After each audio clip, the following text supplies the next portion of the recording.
Have you ever wondered how one black man forced Hollywood to rewrite its rules? Follow if you've never heard this story. Before the awards, before the standing ovations, before he became a global icon, Sidney Poitier arrived in New York City at just 16 years old. He had grown up in the Bahamas. He could barely read beyond the third grade, and to survive in Harlem, he worked one of the toughest jobs available to a young immigrant: washing dishes, long nights, greasy water, low pay. But Poitier had a dream: acting. So one day he walked into an audition at the American Negro Theater. What happened next could have ended his career before it began. The audition that became humiliation. Poitier stepped onto the stage. He tried to read his lines, but the words were difficult. His accent was thick. His reading skills were limited. Within minutes, the director, Frederick O'Neill, stopped the audition. According to Poitier's own account, O'Neill became furious. He reportedly shouted, "Stop wasting people's time." Then something even more humiliating happened. Poitier was physically pushed off the stage.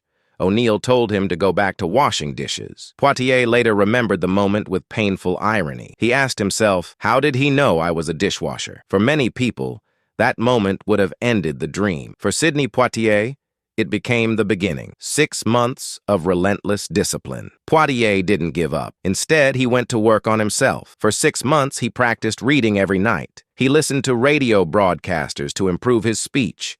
He studied newspapers. He taught himself vocabulary. Then he returned to the same theater. But this time, he came with humility. He offered to work as a janitor for free if they would let him watch actors rehearse. Slowly, he learned the craft, the role he refused. Years later, Poitier was still struggling financially. He had a wife, children, bills. Then a film opportunity appeared, a role worth $700, nearly $10,000 in today's money. For a struggling actor, it could have solved everything. But the script portrayed a black man with no dignity. Poitier refused, even though he needed the money so badly that he used his furniture as collateral for a loan. Years later, he explained his decision. I had chosen to use my work as a reflection of my values. He refused to let Hollywood decide how black men should be portrayed. The moment that changed cinema. Then came 1964. For his performance in Lilies of the Field, Sidney Poitier made history. He became the first black man to win the Academy Award for Best Actor. The dishwasher who once couldn't read a script on stage now stood at the pinnacle of Hollywood, and he got there